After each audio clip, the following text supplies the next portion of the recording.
இங்கே ரோமருடைய புஸ்தகம் 1வது அதிகாரம் 18, 19, 20. அவருடைய ஞானத்தை பார்க்க முடியாது, ஆனால் அந்த ஞானம் சிருஷ்டித்து வச்ச காரியங்கள் இருக்கு பாருங்க, அதை நீங்கள் பார்க்க முடியும்.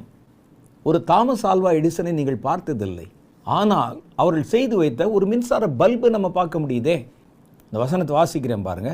காணப்படாதவைகளாகிய அவருடைய நித்திய வல்லமை, தேவத்துவம் என்பவைகள் உண்டாக்கப்பட்டிருக்கிறவைகளாலே உலகம் உண்டானது முதற்கொண்டு தெளிவாய் காணப்படுகிறது. உலகம் உண்டானது முதற்கொண்டு எப்படிலாம் அந்த சிஸ்டத்தை ஏற்படுத்தினாங்களோ இப்போவும் அப்படியே காணப்படுகிறதே. சூரியன் இப்படி தான் இருக்கணும், சந்திரன் இப்படி தான் வரணும். இது நம்ம காலத்தில் மாத்திரமா இருக்குது? 20வது நூற்றாண்டு வந்தனே மாறிடுச்சா?